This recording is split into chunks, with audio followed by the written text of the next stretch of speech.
Picture, if you will, a frigid night on the northern prairie some 400 years ago. The wind whistles across the open land, sharp as a blade, while snowflakes settle in thin layers upon the frozen ground. The air has sunk far below freezing, harsh enough to numb exposed skin within moments. Yet within a tall, cone-shaped dwelling made from hides, the Yazara family rests peacefully. Their breathing is calm, their bodies wrapped in warmth as the storm continues outside. How was this possible?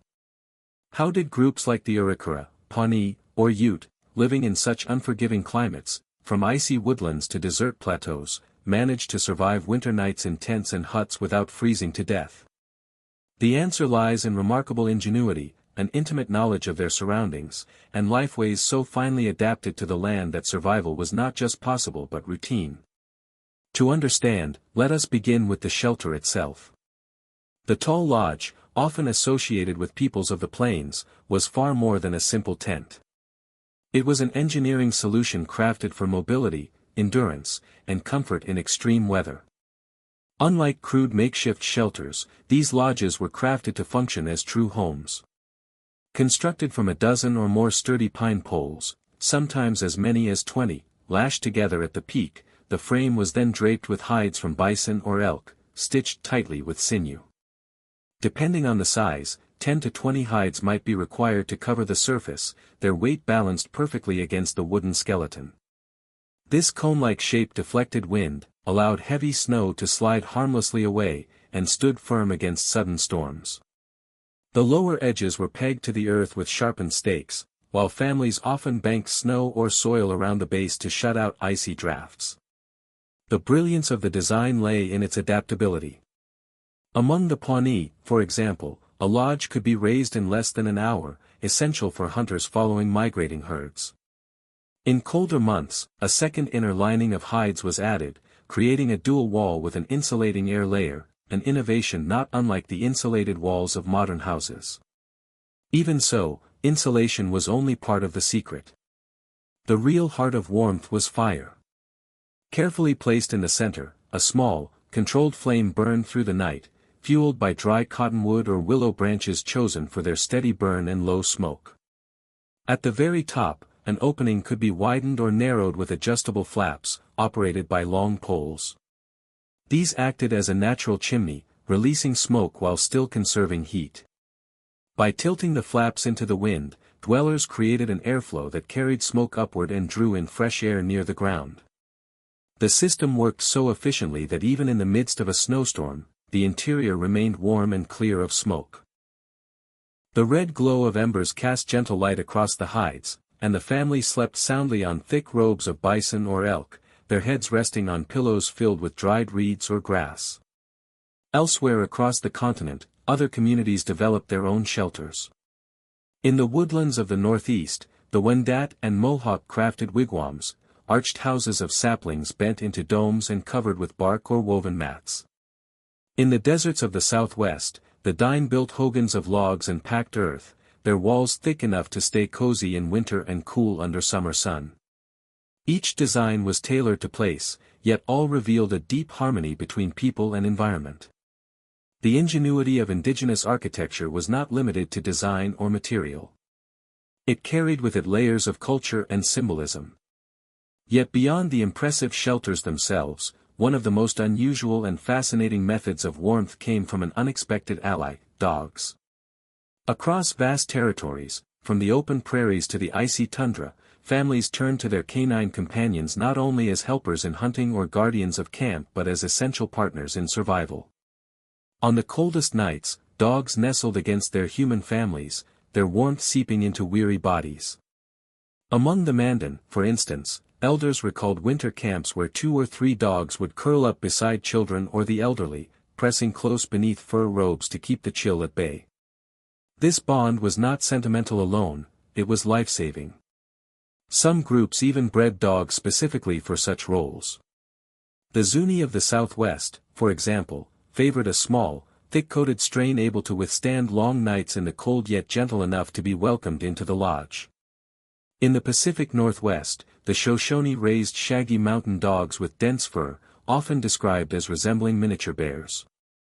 Imagine the comfort, falling asleep to the rhythmic breathing of a trusted animal, its heat blending seamlessly with the soft crackle of the fire, weaving a cocoon of safety. Still, warmth in these lodges went beyond practicality. It was deeply spiritual. In the lodges of the Arapaho, the fire at the center was not merely fuel and flame, it was sacred. Seen as a gift from the Great Spirit, the fire was treated as a living presence.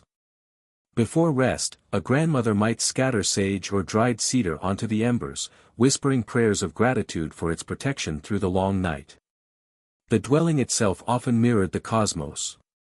The smoke hole above, aligned to constellations, became a symbol of guidance. Many pointed toward the unwavering North Star, a reminder of stability in a shifting world. To sleep beneath such a design was not just to rest but to take part in a nightly ritual of harmony, where the physical and spiritual merged. Inside, families arranged themselves in circles around the hearth.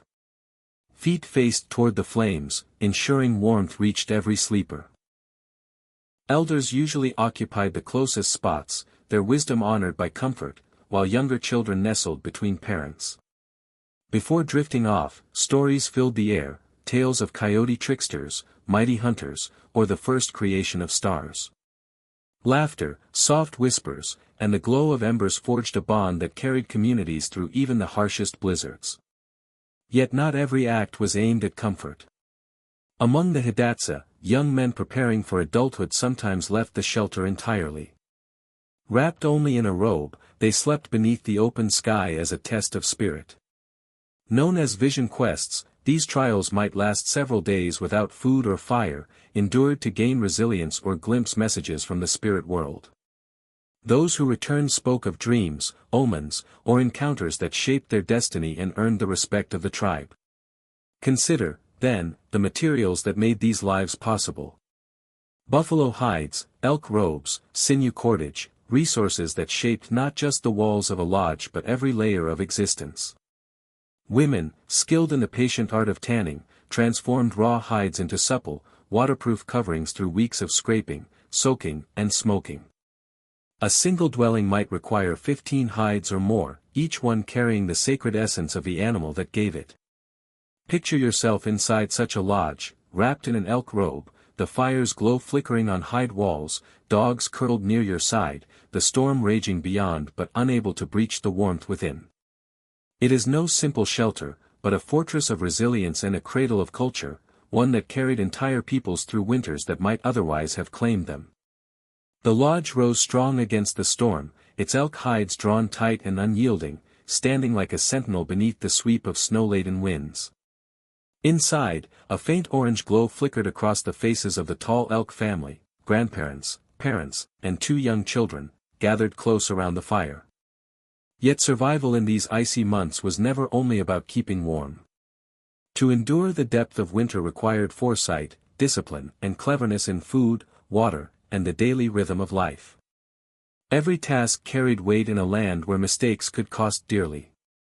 To see how families endured, let us step into their world. Tribes such as the Arikara, Shawnee, and Hopi developed astonishing techniques to keep their households not merely alive but thriving when the landscape was bound in white silence. At the core of it all was food, the heartbeat of survival. Summer and autumn were seasons of abundance, but it was in winter that the Real genius showed, transforming that abundance into stores that would last for months when hunting became difficult and plants lay dormant.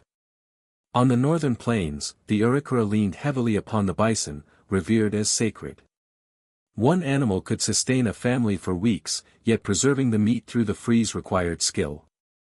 After a hunt, women became the masters of preparation. With knives chipped from obsidian or sharpened bone, they sliced thick strips of meat and hung them upon tall racks, exposed to wind and weak sunlight. Over days, the flesh dried into dark, leathery sheets, jerky that could be chewed for months. But the true treasure was a food called wasna, a high-calorie, durable ration. Women pounded the dried meat into a fine dust, blending it with melted fat and often mixing in dried chokecherries or plums for flavor and extra nutrition. Pressed into rawhide bags, the mixture hardened into a block that could sustain hunters on long journeys or provide families energy through blizzards. A mere handful might carry a person for a full day's work, and astonishingly, it could keep for years without spoiling. Nothing from the bison was wasted. The stomach became a cooking vessel, filled with water from melted snow, hot stones, and chunks of meat. It transformed into a bubbling stew. Bones were split open for marrow, rich in fat and prized for its buttery taste, while hooves simmered into a glue used for fixing tools or strengthening lodge frames. This careful use of every part was more than efficiency, it was devotion. The Pawnee told stories of bison spirits watching, ensuring each gift was respected. To waste even a fragment was to dishonor the animal's sacrifice. In the dense forests of the Northeast, the Shawnee relied on a different pattern of survival. Great herds were scarce there, so families turned to a triad of cultivated crops, corn, beans, and squash, known together as the Three Sisters. Corn ears were dried and ground into meal for thick porridges, often flavored with maple syrup collected from trees at the end of winter. Beans, stored in bark containers sealed with pitch, endured the cold without rot. Squash was cut into rings and hung to dry, its bright flesh turning leathery but preserving nourishment. These provisions were often hidden in caches dug into the earth and lined with bark, safe from frost and hungry animals alike. Picture the tall elk family inside their winter lodge. The storm rages outside, yet they eat stew from a hide pot and chew bits of wasna while the children drift toward sleep. Their survival depends not on luck but on generations of knowledge that turned the most hostile season into a test they could not only endure but overcome. The Anaqua people of the northern forests were also masters of winter fishing. When the lakes froze solid, their hunters cut holes with chisels fashioned from moose bone and lowered nets woven from hemp and wild flax. Imagine a young fisherman named Tayin, only 16, kneeling on the white surface of a frozen lake. His breath turns into mist against the dawn air as he hauls up a net, a silver trout wriggling in his grip, a small but precious triumph against the frozen silence of winter. Yet fish was only part of the challenge. Water itself posed difficulties in a world locked beneath ice. Streams and lakes often froze hard, and the simple act of melting snow was slow, laborious, and fuel-hungry. Far to the south, the Hopi and their earthen pueblos collected clean snow in tightly woven reed baskets, melting it slowly over a fire. They also searched for warm springs hidden among desert rocks, where underground heat kept water liquid through the coldest months. Out on the windswept plains, the Dakota would hack thick ice from streams, carrying blocks back in hide satchels to melt beside their lodge fires. A curious adaptation appeared further north. Tribes like the Cree discovered their bodies could endure with less liquid intake during winter, drawing moisture instead from foods. Broths, pemmican, and even raw cuts of meat supplied enough hydration to reduce the need for hauling snow or ice each day. Over generations, this became a subtle but life-saving adjustment to winter's demands. Daily life in such times was a careful balance of effort and rest, with every family member contributing. At dawn, women rose first to feed the lodge fire, adding willow and cottonwood to ensure steady flames. They adjusted smoke flaps to keep air flowing and the interior clear. Men set out to hunt or check traps, fastening snowshoes of bent ash and rawhide to cross deep drifts without sinking. Children, too, had roles. Some gathered kindling or scraped dried meat into powder for winter rations, while others simply practiced skills by helping elders. But work was always softened by community. Inside the lodge or longhouse, families repaired bows, stitched clothing, and chipped new arrowheads. In the evenings, games brought laughter. Among the Dakota, one favorite was the shell game, where a small token, often a bone, was hidden under moccasins while others guessed its location. Bets of beads or trinkets kept spirits lively, and giggles of children lifted the air even as winds howled outside. Winter was also a time of renewal.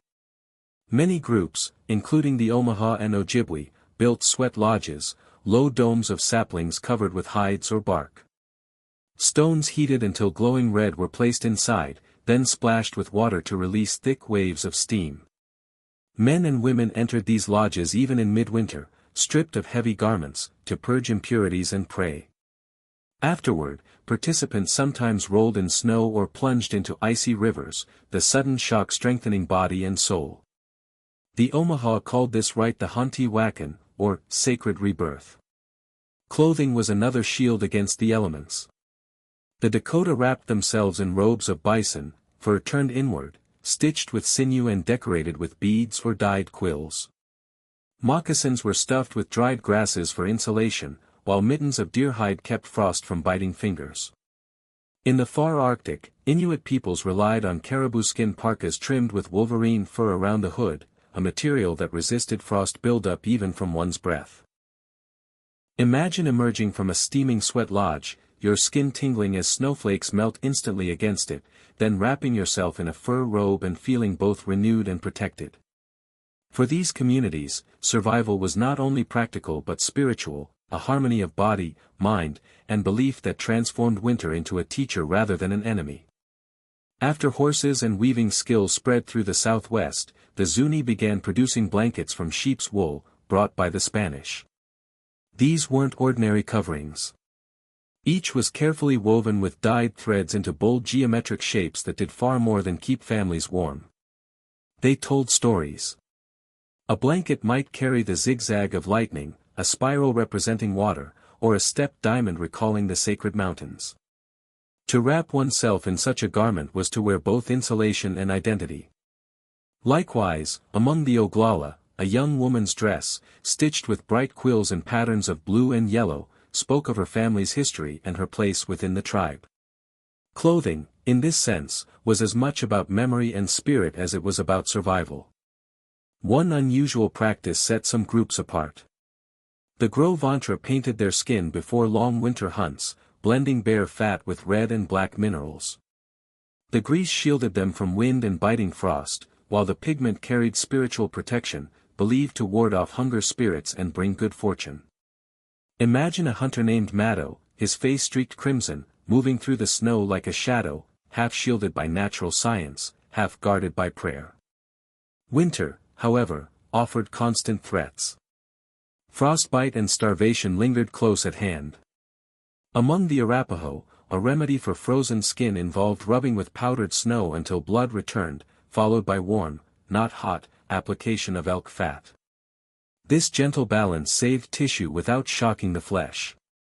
To avoid hunger, the Mandan rationed their pemmican carefully, allowing only small portions each day.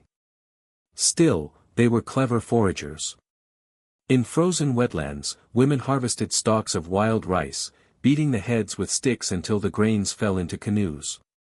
Farther south, the Pima collected mesquite pods even in cold months, grinding them into a nutty flour that baked into sweet cakes, small luxuries that also carried much-needed energy. These unlikely foods, invisible to outsiders, were lifelines. They reflected generations of observation and trust in the land, proof of a deep intimacy with their environment. Meanwhile, the lodge itself glowed faintly under the midnight sky. The hide stretched over its poles quivered with the song of winter winds, and the fire within threw dim, flickering shadows across the faces of those asleep. The Red Elk family lay wrapped in fur robes, their breathing steady, their dreams colored by the stories told before rest. For them, survival was more than endurance. It was a spiritual journey.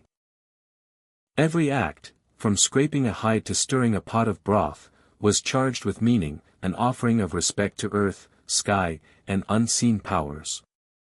The lodge was never just a home. It was a universe in miniature, its circular floor echoed the horizon, its rising poles stretched toward the heavens, and its smoke hole framed the stars. The North Star, which they called the one who stands still, guided hunters and reminded families of eternity. Before sleep, an elder often cast cedar or sweetgrass into the embers, letting smoke carry prayers upward. Picture a grandmother kneeling, whispering blessings as sparks flared. Such acts gave warmth a sacred quality, transforming firelight into both protection and prayer. Winter, for the peoples of the plains and deserts alike, was not merely survived, it was sanctified. Earlier we touched on the Sweat Lodge, and here the Elk River people held their own version of this sacred practice.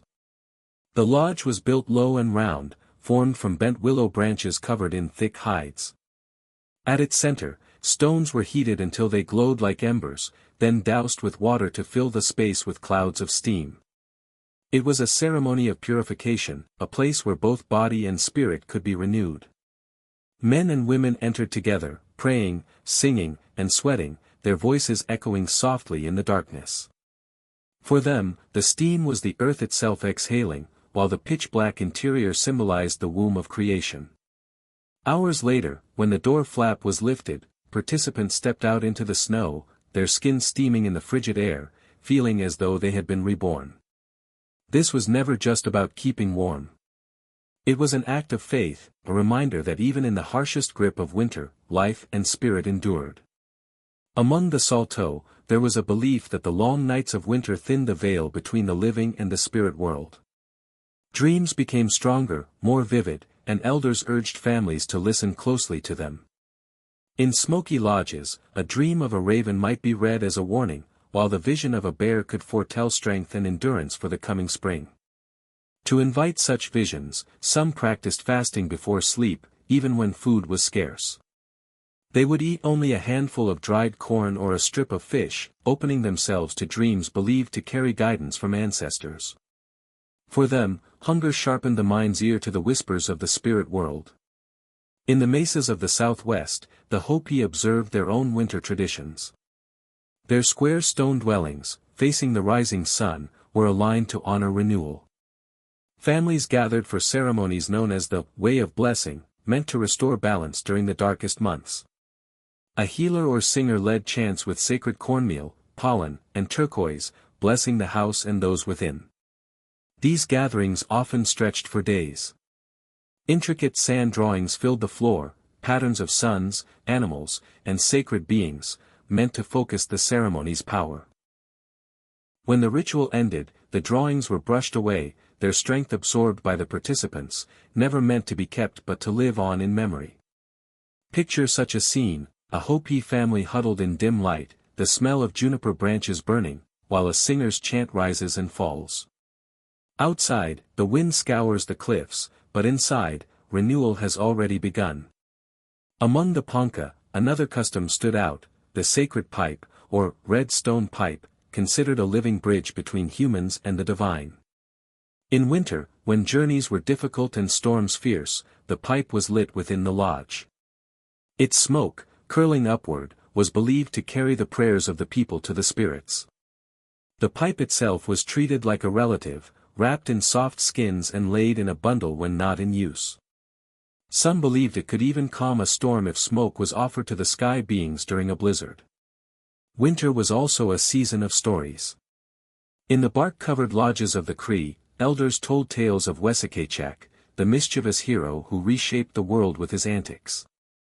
These stories carried more than humor. They taught lessons of survival, respect for animals, and balance with the land. Children leaned in close, eyes wide in the glow of the fire, learning that every creature, from the hare to the wolf, held a role in keeping the world alive and whole. Among the Anishinaabe people of the northern lakes, certain stories were considered too powerful to be spoken except in the frozen months. Elders taught that snakes and restless spirits slept through the cold, and so winter became the only safe time to share tales of tricksters, heroes, and creation. To speak them in summer, it was believed, might stir ill fortune or bring sickness to the camp. This practice gave winter storytelling a sacred rhythm, aligning human voices with the cycles of the earth itself. The spiritual life extended far beyond words. Even simple tasks carried weight. For the Kitkahaki, cooking was not just nourishment but ceremony. When grandmother Hani stirred venison stew over the fire, she whispered thanks to the deer's spirit. When young girls ground corn between stone slabs, they often sang soft songs, inviting blessings into each kernel. Nothing was done casually, food was life, and honoring it brought protection to the household. Sewing, too, was prayer in action. Women stitching lodge covers with bone awls often murmured words for safety as their hands worked. Each stitch was imagined as a small knot of protection binding family to shelter. One mother might remind her daughters, every hole you pierce is a doorway, close it with care, or the cold will find us. In the mesas of the southwest, the Hopi wove blankets not only for warmth but for meaning. Patterns of jagged lines might symbolize lightning, calling down strength in times of trial. A diamond shape could represent the four sacred mountains, linking the weaver to homeland and ancestors. To wrap oneself in such cloth was to be enclosed in protection as well as memory. Music also bridged the physical and spiritual. Among the Assiniboine, warriors carried flutes carved from cedar or polished bone. Their notes at dusk, drifting into the winds, were said to reach the ears of spirits, soothing ancestors or calling guidance. Picture a young hunter of 17, standing outside his family's lodge, flute pressed to his lips. The melody bends with the wind, both lonely and comforting, a prayer carried farther than words could reach. Winter hardships also gave rise to unique rites of endurance. Among the Crow, young men seeking their path left the safety of the lodge for vision quests. Bundled only in a robe of hide, armed with nothing but a sacred pipe, they endured nights of hunger and piercing cold. An eagle in dream might mark them as leaders, while a vision of the wolf whispered lessons of loyalty and cunning. Nor were these trials limited to men. Women, too, sought visions beside rivers or upon cliffs, their dreams shaping roles as healers or counselors for the tribe. Meanwhile, families within the lodges lay drifting towards sleep, smoke curling upward through the vent into a sky heavy with stars. Each spark from the fire was seen as a prayer ascending. For them, there was no separation between daily work and spiritual life. To prepare food, to tell stories, to mend a robe, each was both survival and devotion. This connection gave people strength, transforming the bleak season into one of reflection and renewal. The frozen months became less an enemy than a teacher. Yet life was not contained by lodge walls. To thrive, people needed to move with the land. Hunters, traders, and families alike traveled across snow-laden plains, frozen rivers, and rocky deserts. Journeys demanded not only stamina but tools of ingenuity. Snowshoes made of bent ash and rawhide let feet skim over drifts. Toboggans carved from birch carried meat and children alike. Horses, their hooves wrapped in hide for traction, pulled sledges laden with supplies. For the Dakota bands of the northern plains, travel was not optional but necessary. The buffalo herds they depended upon never stopped moving, and so neither could they. A family might rise before dawn, packing hides, food, and tools onto dog-drawn travois or sledges, setting out across frozen prairie. The trail was difficult, but the rhythm of migration was the rhythm of survival. Picture such a scene, stars still overhead, breath rising in clouds, snow crunching beneath wooden frames of snowshoes. A boy of 12 leads dogs dragging a light sledge, while his mother follows with a bundle of robes. Ahead, hunters push forward into the white silence, seeking the dark silhouettes of buffalo on the horizon. For these people, movement was as sacred as stillness. Winter travel demanded cooperation, invention, and faith, but it was also proof of their mastery of the land, a bond between humanity and earth that endured even in the harshest cold. Snowshoes were the silent miracle of winter travel, distributing weight across wide frames so feet glided on top of deep snow rather than sinking into it. The Red Willow Band taught even their children how to weave ash wood into sturdy frames, lacing them with strips of rawhide that froze stiff and strong in the cold. Smaller shoes were made for women and young ones, light enough to dart between trees or carry bundles of wood. Hunters, however, strapped on larger pairs that allowed them to haul back heavy loads of elk or bison without vanishing knee-deep in snow. Picture an Okithi hunter named Naten, no older than 21, his breath streaming in white clouds as he follows faint tracks across a silent snowfield. His snowshoes leave barely a trace as he moves, bow slung over his shoulder, eyes fixed on the dark shapes of a herd far ahead. Each step brings him closer, silent as the drifting flakes that fall around him. But walking wasn't the only way families moved across winter landscapes. They also relied on a simple yet brilliant invention, the travois.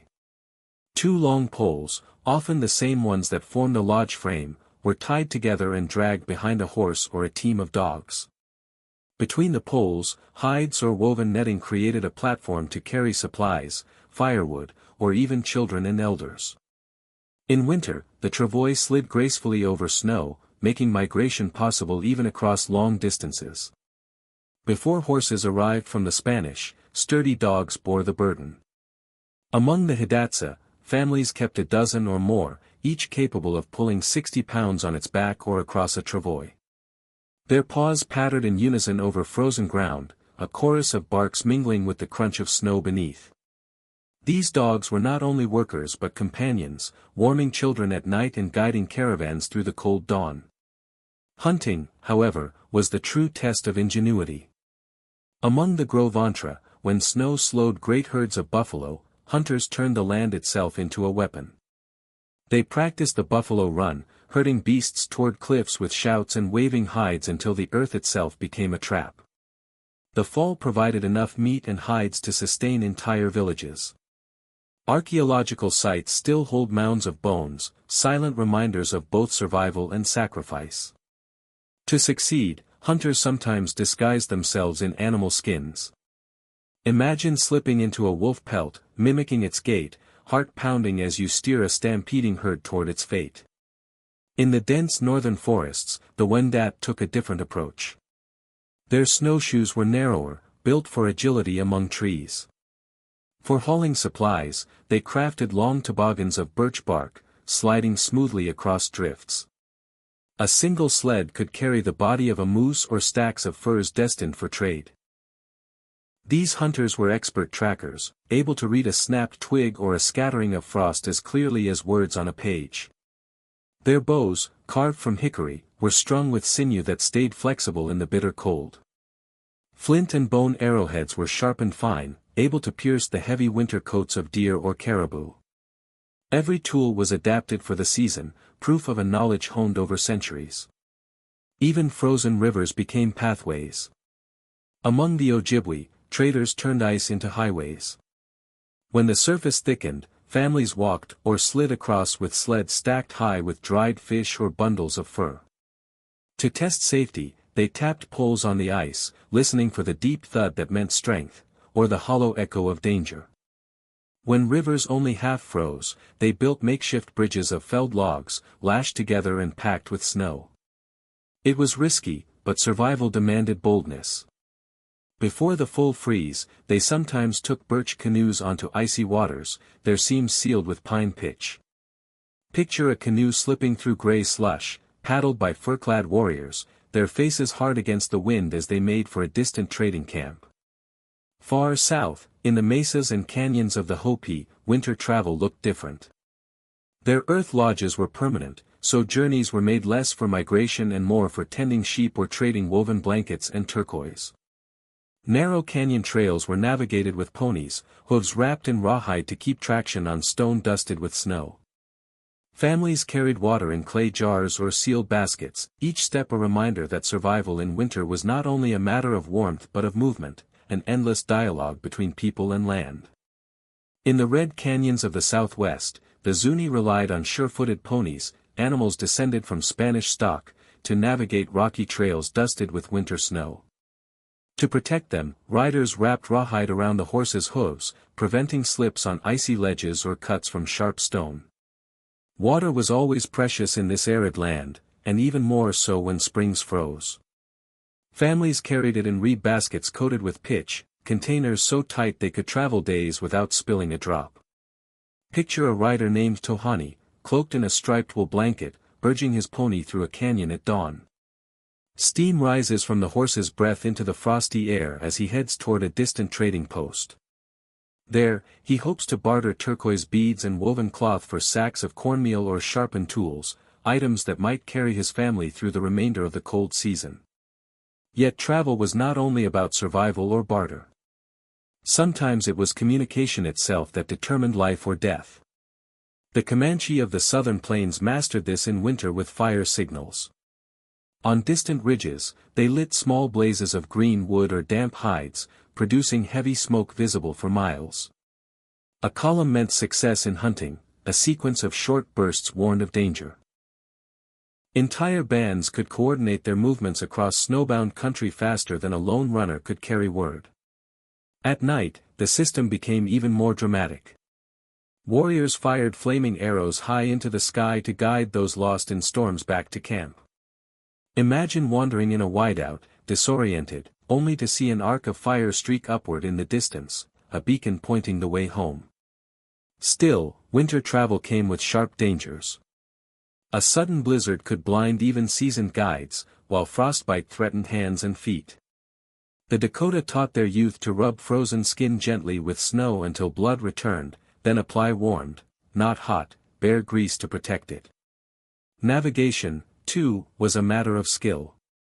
Some relied on the stars, following the arc of the Big Dipper to the unwavering North Star, which never failed to point the way north. Others marked the land itself. The Mi'kmaq bent young saplings or cut notches in tree trunks to leave subtle trails. These signs, left behind in silence, were more than wayfinding. They were acts of trust, a promise to anyone who followed that safety lay ahead. To keep spirits from breaking under the endless cold, music often filled the journey. The Cree sang traveling songs, not loud but soft, almost like whispers blending with the wind. These songs praised the land's beauty or recalled hunts of ancestors, their rhythm keeping snow-shod feet steady. Picture a line of hunters crossing a frozen forest, voices weaving together, each note rising like mist, warding off fear and fatigue. Trade was another vital reason to move in winter. On the upper Missouri, the Mandan hosted fairs within their round earth lodges. Tribes like the Arikara and Crow traveled for days to exchange buffalo hides for obsidian, tobacco, or maize. These gatherings were more than markets. They became festivals where people feasted, shared stories, and played games. One favorite was shinny, a game much like hockey, played on frozen rivers. Warriors and children alike wielded bent sticks to strike a bone puck across the ice. Laughter and shouts rang out as players slid and tumbled, their breath clouding the frigid air. Nearby, elders warmed their hands by fires while negotiating trades that would secure their people's survival. As night fell, hunters returned with sleds and travois loaded with meat. The stars overhead guided their steps, while the glow of fires promised home. Inside a lodge, families gathered around bowls of stew, the scent of sage rising as voices retold the day's journey. Winter travel was never just movement from one place to another. It was courage in motion, a testament to ingenuity and deep connection with the land. Through smoke signals, songs, and shared paths, these communities turned hardship into strength. And always, beyond the cold, there was warmth, not only from fire, but from the bonds of kinship that held them together. Winter was not merely a season of hardship, it was a season of closeness. Among the Okithi families of the Northern Plains, the lodge itself became the center of community life. A single great lodge might hold several generations, grandparents, parents, children, and often uncles or aunts, sleeping in a circle with their feet pointed toward the fire. The arrangement was not only practical for warmth but symbolic. The fire at the heart of the circle represented the family's spirit, binding them together even as the cold pressed against the hide walls. By daylight, work continued, yet even labor was communal. Women sat side by side softening hides, sewing new moccasins, or decorating garments with dyed quills. Their hands worked steadily, but laughter and stories wove through the tasks, turning routine chores into moments of joy. Men gathered to sharpen tools, carve bows, or mend snowshoes. Around them, children tumbled in the snow, rolling hoops of willow or staging playful snow battles, their shrieks of laughter rising like birdsong in the frosty air. These were not small moments, they were the very glue of survival. Winter camps were organized with deliberate care. Among the Yanktonai, lodges were arranged in a wide circle mirroring the sacred hoop of life. The chief's dwelling usually faced east, toward the rising sun, a reminder of renewal and hope. Each family's position reflected kinship and standing, turning the camp into a living map of relationships. Such structure encouraged cooperation. Neighbors loaned firewood, traded tools, and shared food. Elders walked from lodge to lodge, carrying wisdom and settling disputes with calm authority. A single household might struggle, but together the camp thrived. Courtship also flourished in winter, when families lived closer than in the roaming months of summer. Among the Cheyenne, young men often used music as their language of love. At dusk, a suitor might stand quietly outside a young woman's lodge, playing a cedar flute. His tune floated into the night as a wordless proposal. If she stepped outside to listen, it was understood as a sign of interest. Parents observed, too, for marriages were as much about strengthening alliances as uniting hearts. When unions were made, they were marked with feasts. Families roasted venison, shared pemmican cakes, and sang together. Some couples exchanged beaded sashes or belts as symbols of their vows. Every bead sewn by the bride's mother was a prayer for prosperity and endurance, each thread a blessing for the future. Far to the northeast, the Wendat held their own unique winter rituals of courtship. They sometimes organized blanket dances inside large wigwams. Young men and women, wrapped in blankets, moved in circles to the drumbeat. As the rhythm grew faster, they swapped coverings, eventually revealing their partners in a playful display. Elders looked on, smiling, knowing that such games often led to marriages that bound families more tightly together. The Wendat also emphasized balance in marriage. Women had the right to choose their partners, and a bride's talents, her skill at weaving mats, preparing food, or crafting tools, were weighed as highly as a groom's hunting prowess. Such equality ensured that unions were rooted not only in affection but in respect. Beyond marriage, winter demanded cooperation in the hunt. The Blackfeet practiced large-scale buffalo drives that required every hand. Scouts searched for days, tracing faint signs in the snow. Once herds were located, men spread across the plains, guiding the animals toward cliffs or narrow valleys. Meanwhile, women constructed drying racks, children gathered fuel for fires, and elders prepared the stories and songs that would honor the hunt. When the animals fell, the entire camp shared in the bounty, meat divided, hides tanned, bones shaped into tools. Winter, in all its severity, forged unity. Families laughed, worked, and prayed together. Bonds of marriage, shared meals, and communal hunts became threads in a larger fabric of resilience. Against the vast silence of snow and sky, it was not isolation but connection that kept the people strong. When the Meadow River Band prepared for a great hunt in midwinter, it was never the effort of just a few, it was the combined strength of the entire camp. Men, women, and children all played their part. Scouts located herds, women prepared racks for drying meat, and children gathered firewood for the cooking fires. When the moment came, the hunters moved as one, shouting, waving hides, and using the snow-laden landscape to funnel the animals into narrow valleys or toward sudden cliffs. Sometimes they formed wide crescents, surrounding the herd in unison. Other times, they relied on steep ridges for a kind of buffalo run, where the pounding hooves thundered toward the earth's edge. The result was survival. Every household received its share of meat, robes, and bone. No family was left without, for the hunt belonged to all. Yet when the task of butchering was complete, the community did not simply retreat into quiet. They celebrated. After such hunts, the Blackfeet held great gatherings in their largest lodges. Fires blazed high, drummers beat rhythms into the night, and hunters reenacted the chase with stamping feet and sweeping motions that mimicked the gallop of the buffalo. It was a dance of gratitude as much as memory, a way to honor the animal's spirit and ensure future hunts would be blessed. The children watched wide-eyed, clapping along, knowing that this was not only entertainment but ceremony, a living reminder that people and buffalo were bound together by sacred ties. Farther south, the Zuni reinforced bonds in different ways. Winter was the time when families traveled between pueblos and hogans to renew kinship ties. Wrapped in wool blankets, riders carried turquoise, woven rugs, or baskets of dried corn to exchange with relatives. Hospitality was more than courtesy, it was sacred law.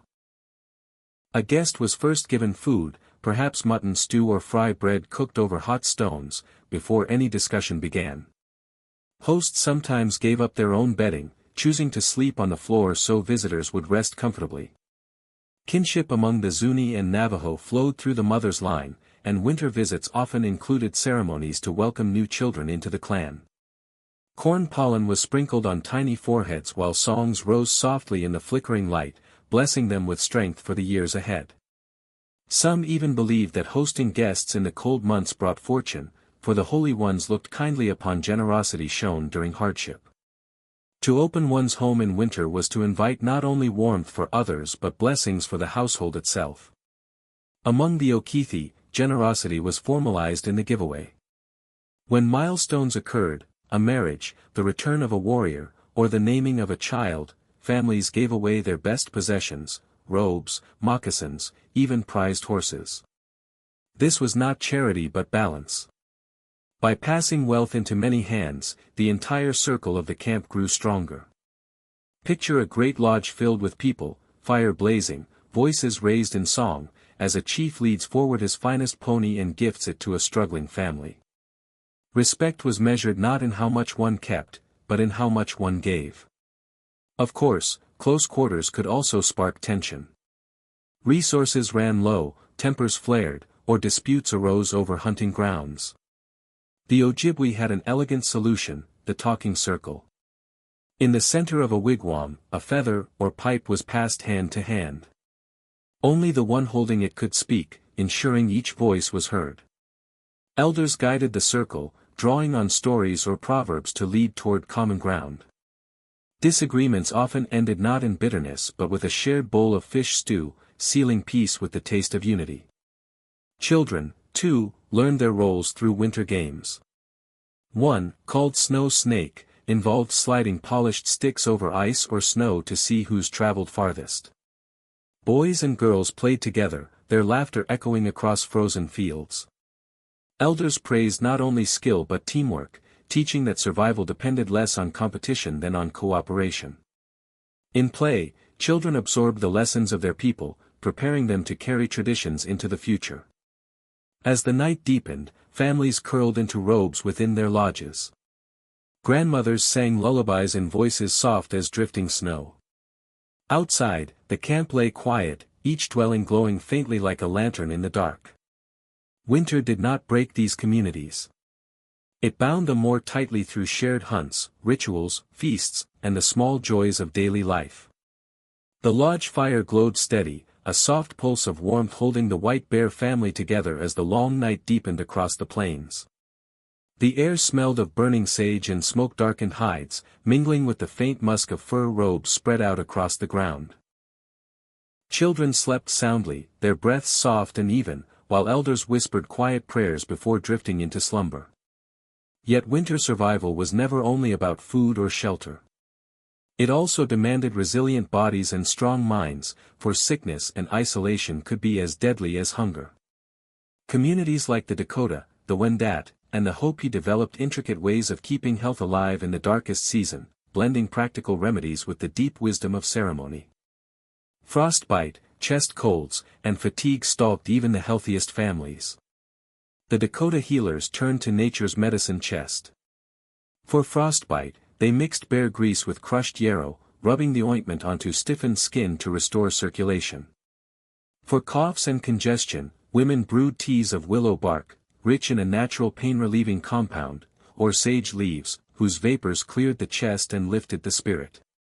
These cures were prepared in the heart of the lodge, water boiling inside vessels made from bison stomachs stitched watertight.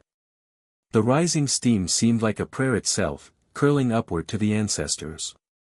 Much of this knowledge rested with women. Mothers and grandmothers carried the memory of which root to dig beneath snow, which bark to strip, which berry to dry. Their wisdom was passed in song and story, ensuring each new generation could heal the wounds of winter. Even stones became medicine. The Dakota heated river rocks until they glowed, then wrapped them in hides to press gently against aching muscles or to warm the chest of a feverish child. This early form of heat therapy eased pain, restored blood flow, and gave comfort when the body struggled against the cold. Picture a mother rocking her coughing child, placing a warm stone on his chest, and singing softly while the fire painted their faces in amber light. Far in the northeast, the Wendat drew medicine from the forest. To prevent scurvy when fresh fruits vanished, they chewed needles of spruce, bursting with vitamin-rich oils. For fever, they brewed cedar leaf teas, believed to purify both flesh and spirit. Their sweat lodges, low domes of bent saplings covered in bark, were also places of healing. A sick person entered, guided by a healer who sprinkled herbs like sweetgrass over the glowing stones. The steam filled lungs, sweat poured down skin, and prayers rose with the vapors. One of their most remarkable remedies came from beneath the snow itself. Green moss, gathered from frozen streams, was packed into wounds. Its natural antibacterial properties stopped infections, and its softness soothed the injured. To outsiders it may have seemed improbable, but to the Wendat it was proof that even in winter's grip, the forest offered life. In the mesas of the southwest, the Hopi wove healing with ceremony. During the cold months, they held rituals like the Way of Renewal.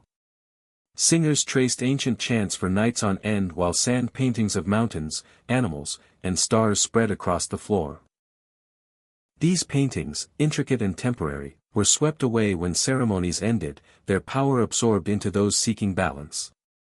Families also drank teas brewed from juniper berries or desert sage, believed to cleanse the blood and chase away lingering sickness.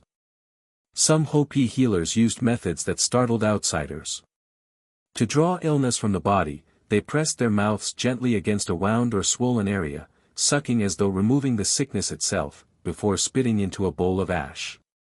To the people, this was no trick but a sacred act, an exchange of energy that reconnected the patient to the holy powers of the earth.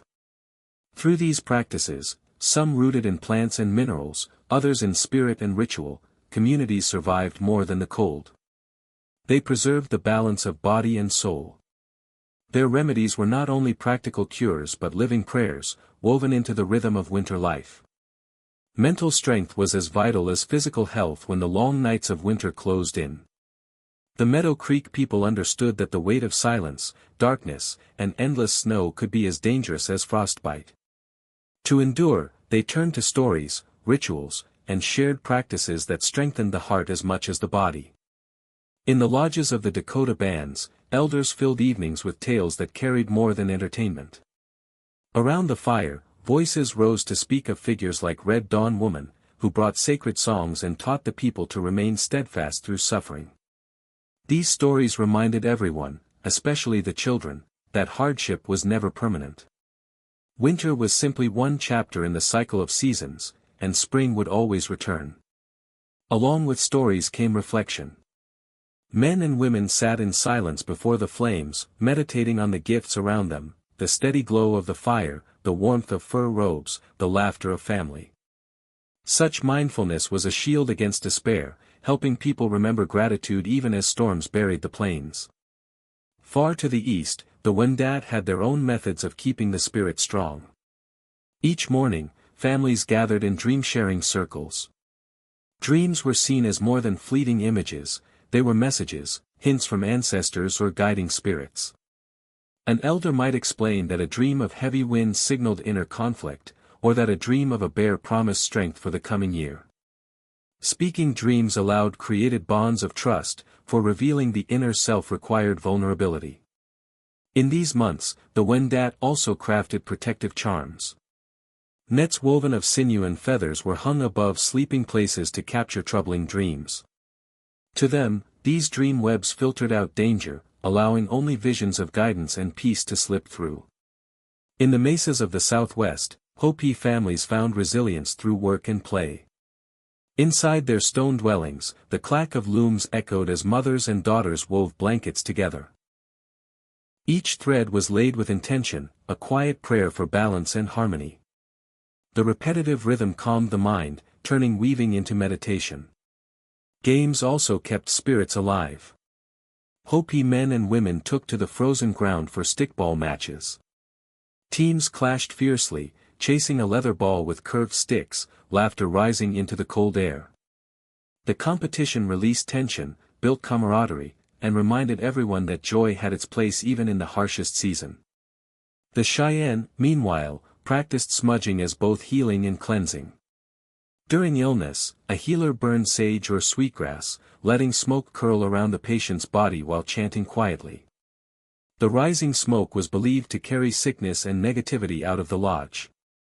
Even healthy families smudged regularly, ensuring their homes remained clear and harmonious. Imagine a grandmother waving a glowing bundle of sage, smoke blending with firelight as children breathed deeply, renewed in spirit. The Blackfeet trained their children early in resilience. On certain days, youngsters were encouraged to dash barefoot across snow for a few moments before rushing back to the fire. What might seem harsh was in fact a lesson, teaching respect for the power of cold while building strength and courage. Once inside, little feet were warmed in rabbit fur moccasins, and elders praised the bravery shown. Each small trial prepared them for the endurance adulthood would require. Food itself became part of mental and physical health.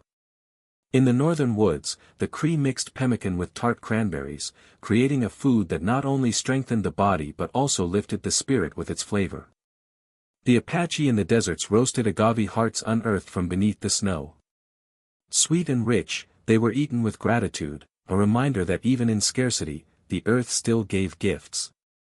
As the White Bear family drifted to sleep in their hide-walled lodge, the fire's glow and the healer's chants lingered. Health was never a single act of medicine.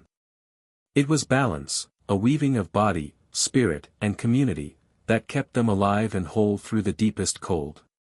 Winter's burdens were answered not only with medicine, song, and spirit, but with tools and shelters crafted through centuries of wisdom. Knowledge was passed in whispers, in practice, and in daily living. From the open grasslands to the frozen northern seas, native communities shaped their lodges and instruments to suit the land itself. What emerged was a tapestry of ingenuity, different in form yet bound by the same purpose, to live in harmony with winter rather than fight against it. On the broad plains, the lodges of the Okeechobee were marvels of mobility and strength. Buffalo hides, carefully scraped and tanned by women using bone tools, became supple, durable coverings.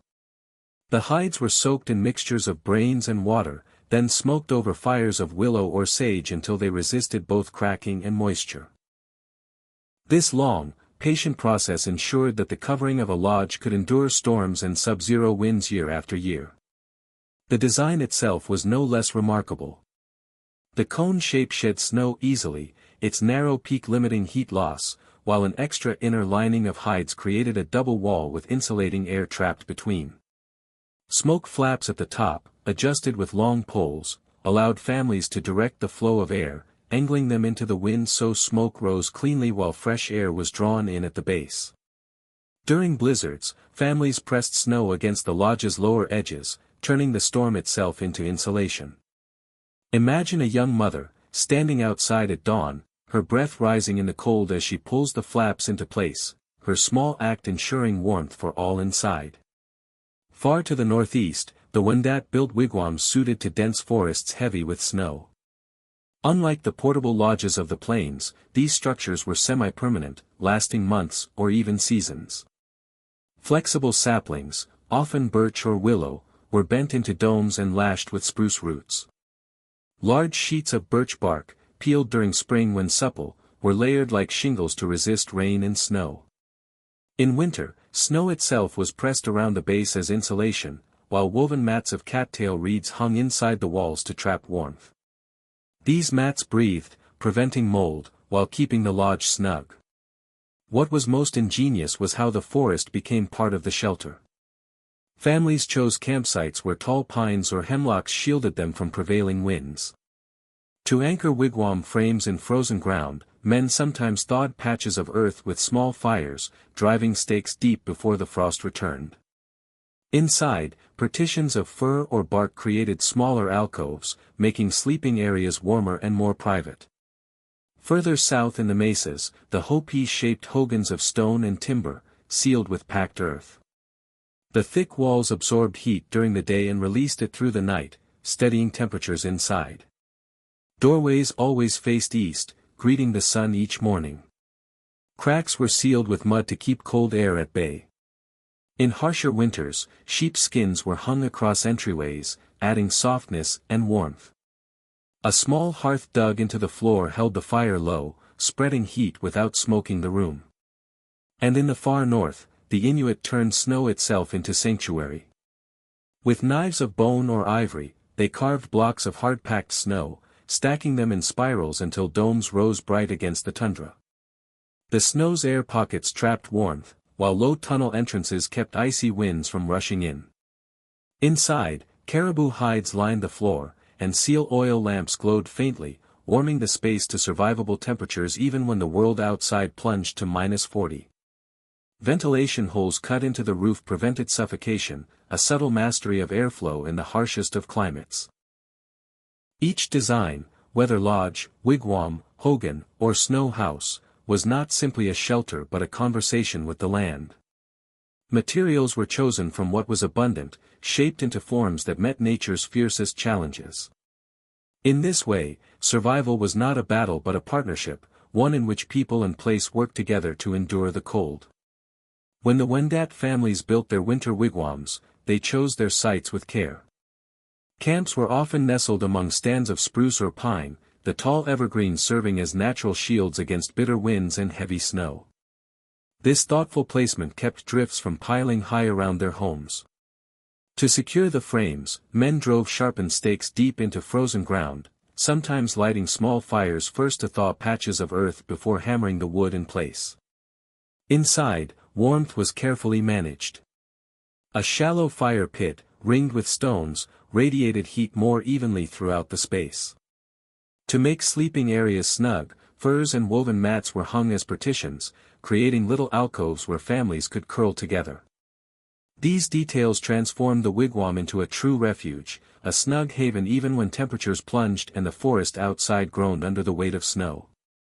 In the dry mesas of the southwest, the Hopi relied on hogans to shield them from winter's cold. Built of heavy logs, stone, and earth, the hogan's thick walls absorbed heat during the day and slowly released it at night, maintaining an even temperature within. As tradition dictated, the doorway always faced east, greeting the rising sun with light and renewal. In winter, cracks were sealed carefully with clay and mud to block drafts. A shallow pit dug into the floor held the fire, lined with stones to protect the earth beneath. Even a small flame could keep the interior comfortably warm when the desert was dusted with snow. After the Spanish brought sheep in the 16th century, the Hopi found new ways to reinforce their hogans. Skins and wool blankets became an added layer of insulation. Families hung sheep pelts along the walls or draped them across doorways, softening the lodge's interior while trapping heat. Picture such a scene: the glow of firelight flickering across a sand painting laid carefully on the floor, parents wrapping children in wool blankets, while sheepskin swayed faintly in a winter draft. Farther north, in the Arctic's endless whiteness, the Inuit perfected the igloo, snow houses that stood as engineering marvels. With knives of bone or ivory, they cut blocks of hard-packed snow and stacked them in spirals until domes rose strong and airtight. Snow's air pockets trapped warmth, and a single seal oil lamp kept interiors above freezing even when the outside air dropped to 40 below. Caribou hides lined the floor, insulating sleepers from the frozen ground. A narrow tunnel served as an entrance, blocking wind and holding in warmth. A curtain of hide was hung at the end to seal the chamber. In a surprising twist, some Inuit even slept on platforms of snow covered with furs, the insulation of the snow keeping them warmer than the bare ground. Small ventilation holes carved into the dome showed their understanding of airflow, preventing dangerous buildup of smoke or gases. But shelters alone weren't enough, tools were equally vital to winter life. The Dakota carved ice fishing spears from sharpened bone, plunging them into holes cut in frozen rivers to haul fish from the icy depths. The Wendat crafted snow shovels from the broad shoulder blades of moose, using them to clear paths or dig out wigwams buried by storms. In the southwest, the Hopi relied on fire-hardened digging sticks to pull up roots or pry agave hearts from frozen soil.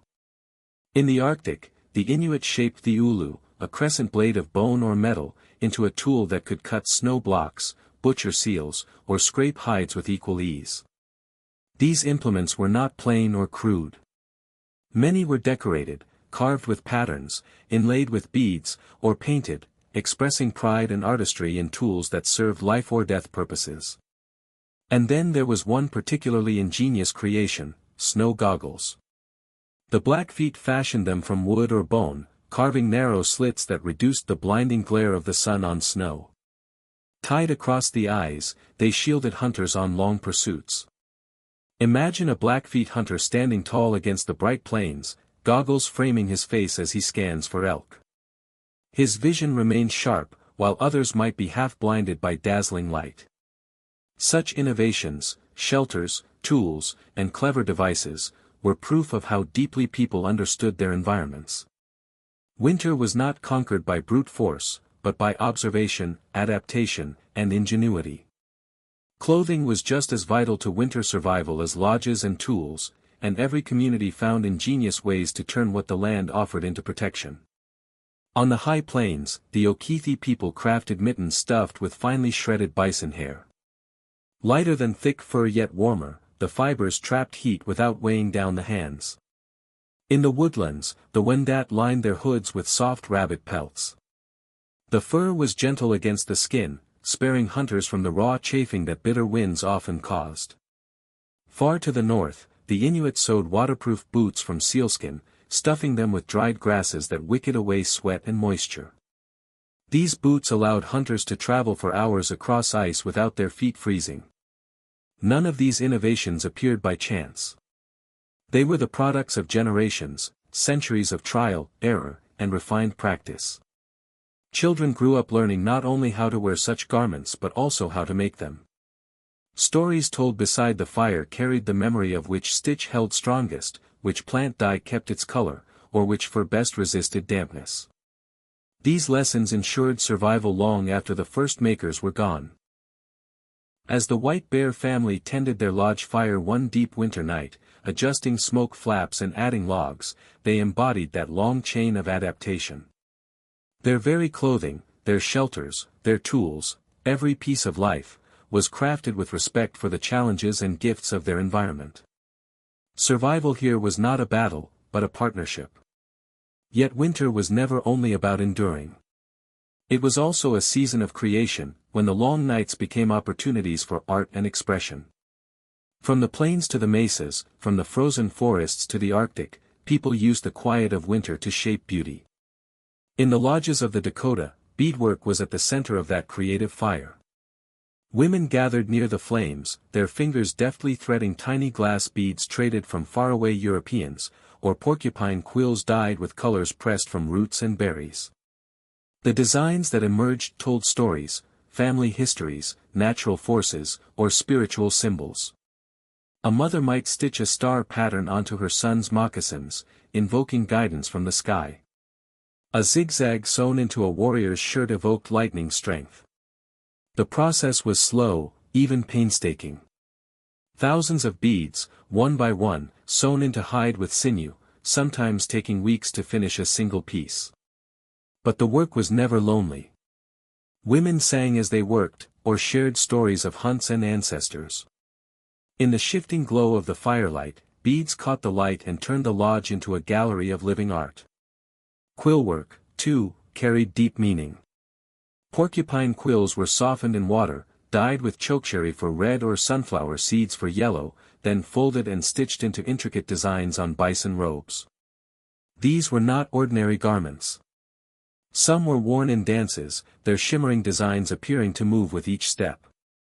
Others were given in ceremonies, passed as treasured gifts during winter gatherings. A single robe might require thousands of quills, each one placed with patience, each one a thread of devotion.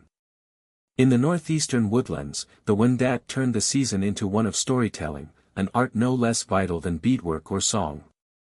In their wigwams, elders recited tales of creation and of trickster heroes such as Atsenya, who reshaped the world with cleverness and mischief. Their voices rose and fell with the crackling fire, filling the lodge with rhythm and memory. These stories were more than entertainment. They preserved history, taught children survival, and reinforced values. A tale of a young hunter tricking a bear might teach respect for wildlife's cunning. A story of a harsh winter overcome by unity reminded listeners that cooperation brought hope. For children listening with wide eyes, these tales were lessons wrapped in wonder, preparing them for the hardships they, too, would face. Through garments, through craft, through words and song, winter became a canvas for culture. It was not only about staying alive but about remembering who they were. But stories weren't the only art born in the cold. Winter was also a time of making. When dat women split ash logs into thin, pliable strips, soaking them in warm water by the fire until they bent without breaking. With practiced fingers, they wove these splints into baskets patterned with waves or stars. These baskets stored dried corn, nuts, or kindling, but they were more than containers. They were offerings of beauty. Some were dyed with walnut husks for deep browns or crushed berries for blue, each color carrying meaning, black for endurance, blue for the heavens above. A basket might take several days to complete, its maker softly singing as she worked, threading intention into every weave. Far to the southwest, the Hopi turned their hogans into winter workshops. With fields resting and sheep tended, women worked looms made from cedar poles, weaving rugs and blankets. They spun wool into yarn, dyed it with indigo for blue, cochineal for red, or sagebrush for green. Patterns emerged, stepped diamonds to recall mountains, zigzags for lightning, spirals for the sacred directions. These textiles warmed bodies but also carried blessings. Weavers often prayed as they worked, asking for harmony to flow through each thread.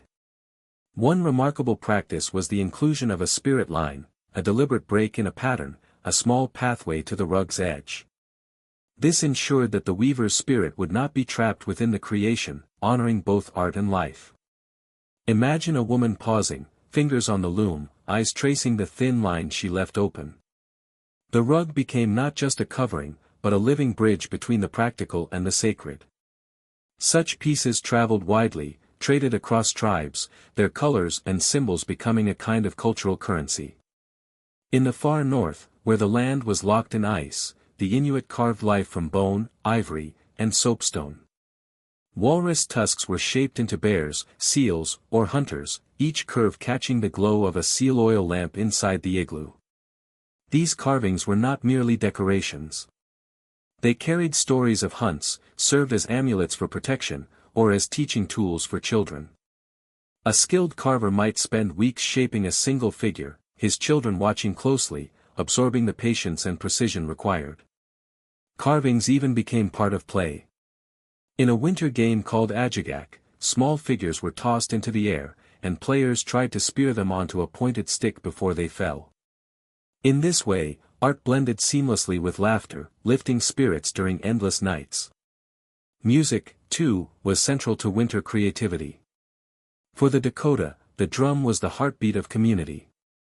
Crafted from hollowed logs of cottonwood stretched with rawhide, and painted with symbols of stars or buffalo, these drums echoed deeply during ceremonies. Their sound called families together, each beat a reminder of unity.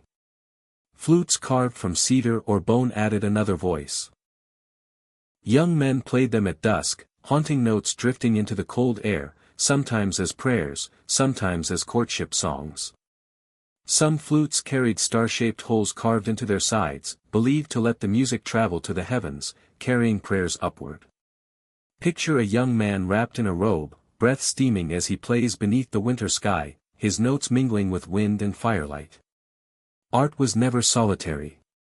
It was communal. The Cheyenne held sewing circles where women embroidered robes and moccasins with beads and quills, sharing gossip, songs, and advice. Among the Anishinaabe, families carved wooden bowls together, passing tools back and forth as stories flowed. These acts of creation were acts of love, weaving bonds as surely as they shaped objects. In every lodge, in every wigwam, in every hogan or igloo, winter was more than survival.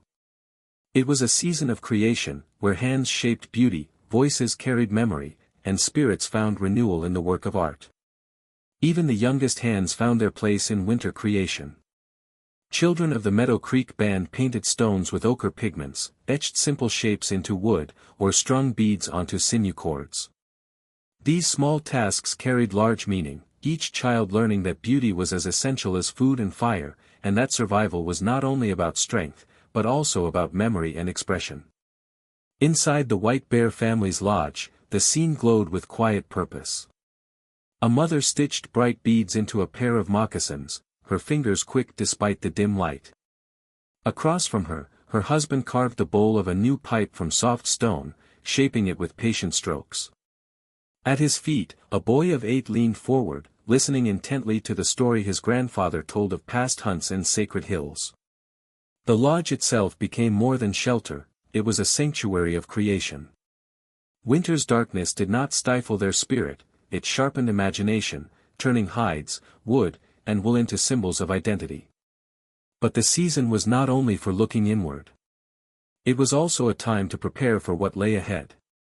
Winter became the moment to ready tools, plan hunts, and ensure the coming of spring would be met with strength. For the Dakota, this meant deliberate, patient labor. Men chipped flint or obsidian into arrowheads, testing each point by firelight, making sure the edges could pierce even the thick hide of a buffalo. Women reinforced bison robes, sewing tears with sinew and strengthening seams for another year of use. They tanned hide set aside from autumn hunts, preparing new lodge covers so families could move quickly when the thaw came. Nothing was rushed. Every stitch, every strike of stone on stone, was an investment in the future. Food, too, demanded foresight. Families opened their stores of dried meat and pemmican, checking for spoilage and replacing fat if needed. Rawhide bags were resealed tightly, ensuring that supplies would remain edible until the herds returned. By spring, when buffalo migrations began, the camp would already be prepared to follow swiftly, their stores giving them freedom to move. Planning extended beyond tools and food. Elders gathered in the warmth of the lodge, sketching maps onto hides or even on the dirt floor.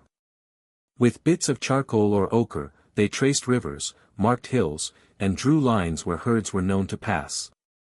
These were not simple maps, they carried prayers. A symbol for a river might be accompanied by words for safe crossing. A circle for a hill carried a story of past hunts or visions. Young men sat nearby, committing every mark to memory, learning to read the land as though it were a book written by ancestors. In the dense forests of the northeast, the Wendat also spent the winter readying for spring. Families reinforced wigwam frames, tightening spruce root lashings and replacing birch bark panels battered by storms. Women wove nets from nettle fibers, softening them in warm water near the fire so they would not snap. These nets would be vital once rivers thawed and fish returned. Men carved new snowshoes or repaired broken ones, knowing that early spring's heavy, slushy snow required sturdy frames. Food caches hidden in the earth were checked with care. Corn, beans, and squash, stored in bark containers sealed with pitch, were inspected.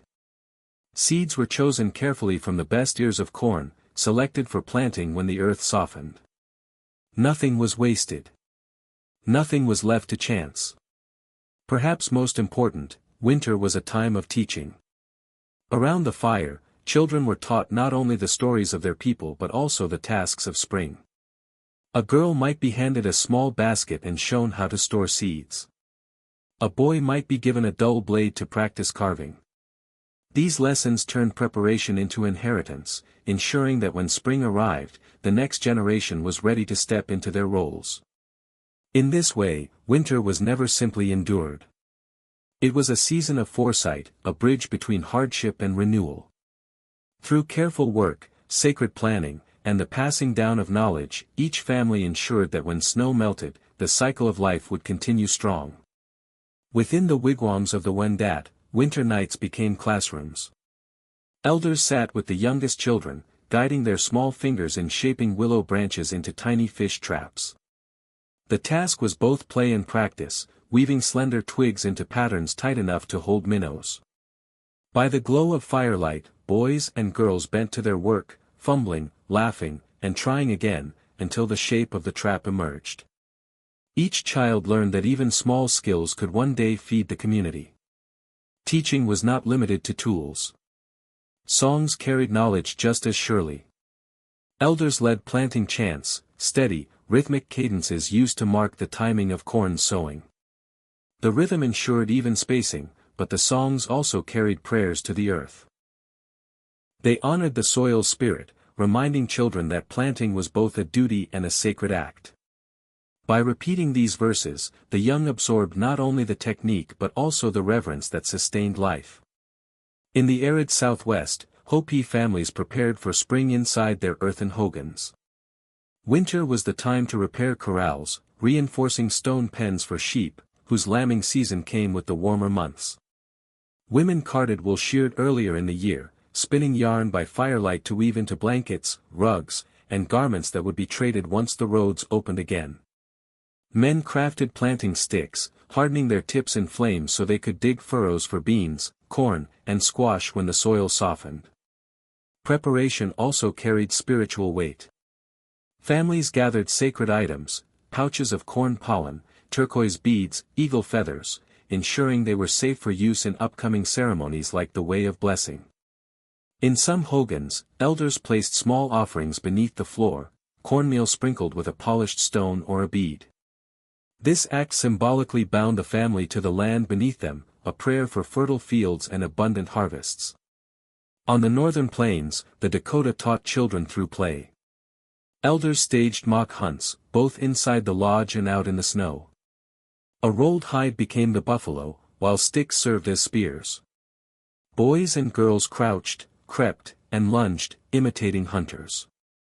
Elders corrected their stance, adjusted their throws, and praised their silence. Though laughter often broke the seriousness, the lessons remained.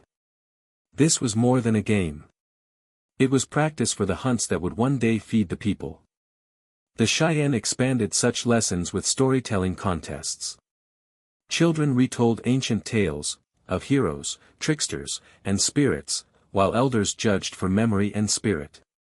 The child who spoke with the greatest clarity might be awarded a bracelet of beads, a prize worn with pride as proof of skill and responsibility. In this way, memory and creativity were nurtured alongside survival skills. The Anishinaabe added another layer, memory sticks. These were slim rods of wood marked with carvings, lines for days, fish for hunting grounds, circles for sacred sites. Elders explained each mark, teaching children to read them like maps of memory. Some sticks were later buried with the spring thaw, a symbolic planting of wisdom for the generations to come. Spiritual rituals also played their part in preparation. The Dakota held pipe ceremonies in their lodges, smoking the red stone pipe to ask for guidance in the months ahead. Smoke rising through the roof was seen as carrying prayers for safe hunts and strong herds. Meanwhile, the Wendat practiced the shaking tent ceremony. A healer entered a small covered structure, chanting and seeking visions of weather, migration, and fortune. These rituals were as much strategy as faith, aligning people with the rhythms of land and sky. Among the Blackfeet, a curious practice endured, the snow counting ritual. Elders tracked each snowfall with marks on a stick. Many light snows were read as signs of an early thaw, while heavy falls suggested a longer winter. These observations, grounded in generations of memory, helped time spring migrations with the return of the buffalo. Imagine an elder, wrapped in furs, stepping from his lodge at dawn. He gazes upward, adds another mark to his stick, and quietly murmurs his forecast for the future. Inside, the family worked steadily by the fire, sharpening tools, stitching hides, listening to stories. Beyond survival, winter was their time to look forward, to prepare in body, spirit, and knowledge for the world that awaited when the snow released its hold. Inside the lodges of winter, every sound carried meaning, tools being sharpened, nets being woven, children repeating lessons by firelight. The hum of activity was purposeful, steady, and filled with hope. For the Meadow Creek Band, winter was never only a season to endure, it was the moment to look ahead. Repairs, planning, and teaching were woven together with prayers and rituals, blending practicality with spirituality. This balance gave their way of life its strength and ensured that when the snows receded, they would meet spring with readiness rather than struggle. But winter was more than work and foresight.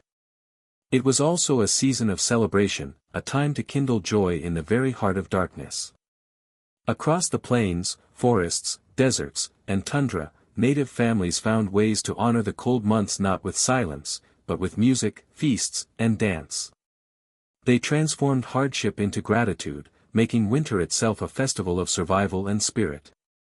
On the wide plains, the Dakota held communal gatherings that turned their lodges into theaters of life. One of their most cherished events was the Great Winter Feast. Families assembled in a large hide-covered lodge decorated with painted scenes of starry skies and hunting grounds. Each family brought food, stews rich with dried meat, roasted venison, or cakes made of dried berries pounded into pemmican. Before the feast began, prayers were offered to the Great Spirit, thanking the buffalo, the fire, and the kinship that had carried them through the cold. As drummers began, the sound echoed like thunder across the frozen prairie. Dancers, dressed in beadwork and quill-embroidered regalia, stepped in circles, mimicking the endless cycles of life and season. Children joined in, their laughter blending with the beat, learning the steps that would one day carry their culture forward. One winter dance held special meaning, the turtle dance. The turtle, with its protective shell and long life, symbolized endurance. Dancers strapped rattles of turtle shell to their legs, shaking out rhythms with each step. Movement kept bodies warm, while the symbolism reminded all that resilience was the true path through hardship. Imagine such a scene, a packed lodge, fire blazing, dancers spinning as rattles clattered, elders nodding with pride, their faces shining in the glow. Far in the northeast, the Wendat marked the turning of the seasons with their midwinter ceremony. Held in a large longhouse adorned with evergreen boughs, its scent of pine filled the air, a reminder of life even in the coldest days. A great fire burned in the center as tobacco and cornmeal were cast into the flames, prayers rising with the smoke. Storytellers stood to share the great tales of creation or recount the tricks of Itsenia, the mischievous hero who shaped the world. Around them, drummers kept a steady beat while singers carried chants that blended memory with rhythm. Surprisingly, the midwinter ceremony also included games. Children and adults alike played contests of strength and laughter. One favorite involved hurling snowballs at targets woven from reeds. Misses drew laughter, and perfect strikes drew cheers. These games were not only for fun, they bridged generations, binding young and old in shared play. In the mesas of the Southwest, the Hopi turned their hogans into spaces of transformation with ceremonies like the Way of Night. Held during the cold months, these rites were part healing, part celebration, designed to restore balance. The firelight flickered across intricate sand paintings laid carefully on the floor, depicting stars, mountains, and sacred beings. Singers chanted for hours, their voices weaving together the story of creation, while masked dancers reenacted the acts of holy spirits.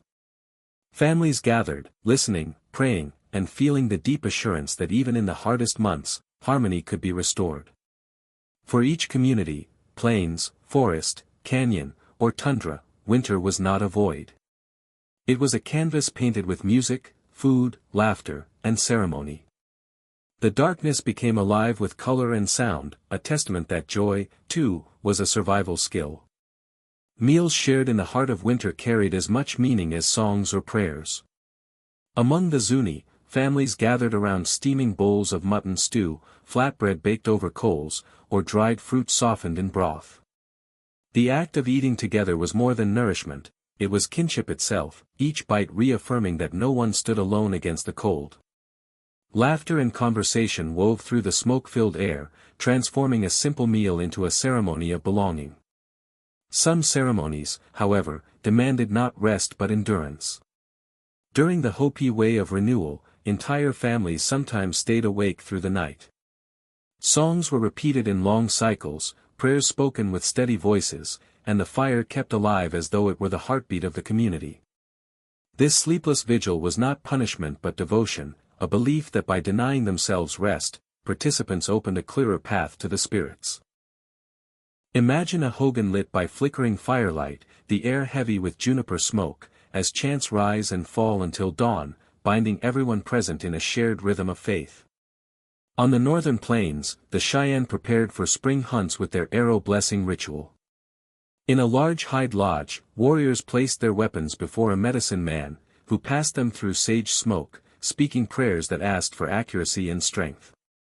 Arrows were reforged, new eagle feathers lashed to shafts, points sharpened to piercing edges. When the blessings were complete, the men stepped outside into the cold night. One by one, they loosed arrows skyward, their flights disappearing into the starlit dark. The act symbolized more than readiness. It was a way of sending hopes for abundance and protection into the heavens. Music anchored many such gatherings. Among the Blackfeet, winter was the time to rehearse for the great Sundance, which came in summer. In the long dark months, singers gathered in lodges to practice sacred songs, teaching the melodies to younger voices. Rawhide drums set the rhythm, each beat echoing like a pulse across the snow. To help keep time, some singers tapped small carved sticks against the floor or the drum's rim, their clicking blending with the music like the cadence of a heartbeat. Children listened, then joined, their thin voices rising among the adults, ensuring the tradition remained strong. Winter celebrations also turned to games, which brought both joy and resilience. The Anishinaabe played shinny, a fast-paced contest on frozen lakes where men, women, and children chased a bone puck with curved sticks. The ice rang with shouts, laughter, and the scrape of feet, while breath hung like mist in the frigid air. More than amusement, shinny built teamwork, agility, and endurance, skills that would later be needed on the hunt. Farther south, the Hopi played their own winter pastime, the shoe game. A small object was hidden in a pair of moccasins, and teams guessed its location, singing teasing songs as the game progressed. These contests filled the long nights with laughter, turning the cold into warmth through camaraderie. Children were always at the center of these celebrations.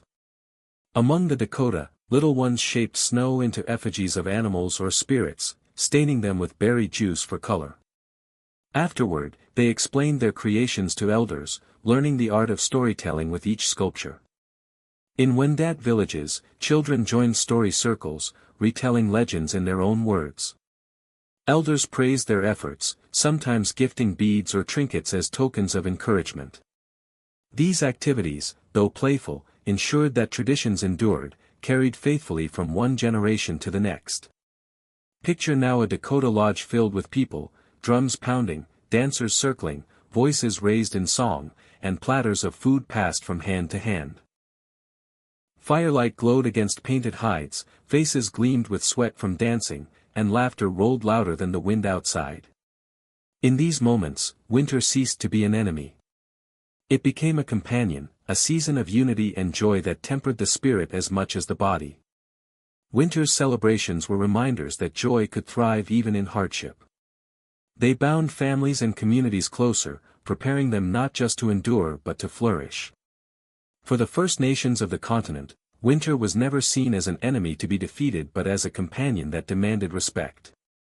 It was a season of dialogue with the earth, where people listened carefully, observed patiently, and responded with reciprocity. The Okithi, Wendat, Hopi, and Inuit each carried traditions that reflected a profound harmony with their environment. They understood that survival was not about conquering the land, but about aligning with its rhythms. On the northern plains, the Okithi read the snow as though it were a manuscript. The depth of a drift told them whether spring would be early or late. Animal tracks carried layers of meaning. A shallow paw print of a gaunt wolf meant the animal was struggling and easier to outmaneuver, while the heavy, deep trail of a buffalo signaled a strong herd worth following. At night, the sky added its own language. A band of stars stretching across the heavens was known as the Spirit Road. Through the lodge's smoke hole, elders pointed to constellations like the Buffalo and the Seven Sisters, teaching children the names of stars and their stories. These lessons were maps and prayers at once, guiding hunters to where herds would roam when the thaw arrived. Snow itself became a tool in daily life. Hunters pressed snow into tight balls to scrub blood from their hands, masking the scent from other animals nearby.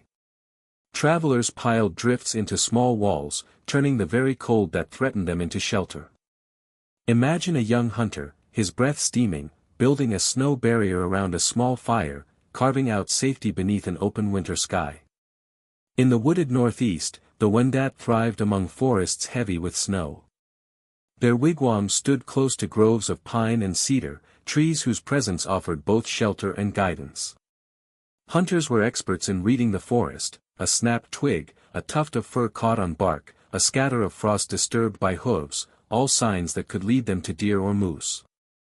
Before hunts began, tobacco was sprinkled into the snow, a quiet offering to the spirit of the animal. Taking life was never done lightly, it was a pact to ensure balance. Around fires, hunters spoke softly of the deer or bear they had killed, their words honoring the sacrifice that gave their families strength. Even trees spoke lessons in winter. Late in the season, maples were tapped, their sap boiled into syrup, a sweet lifeline in months of scarcity. Moss growing thicker on the north side of trunks guided travelers home. Branches bowed beneath prevailing winds told of direction. Elders walked children through the forest, teaching them how to see these subtle signs. Picture a girl wrapped in furs, her small hand pressed to a pine trunk as she learns to find north by its shadow of moss, her eyes bright with discovery. In the desert plateaus of the southwest, the Hopi lived in harmony with a starker winter landscape. Their hogans were built into the earth, doorways facing east to greet the rising sun. Around them, four sacred mountains framed their homeland, each mountain carrying a spirit that offered protection. In winter, corn pollen was scattered at dawn as prayers to these guardians, asking for safe journeys and fertile fields when planting time returned. Animal behavior also became prophecy. Coyotes howling close to camp meant storms would soon arrive. Flocks of birds moving early across the mesas promised a mild stretch of weather. Sheep herders adjusted their routines to such signs, moving animals closer to shelter or farther afield depending on what nature foretold. And in the far north, the Inuit read sea ice, stars, and wind as though they were kin. Cracks in the ice, the tilt of snow ridges shaped by prevailing winds, even the hue of the sky at dusk, all became compasses. They honored animals they hunted, seals, whales, caribou, through song and carving, believing that respect ensured abundance. To each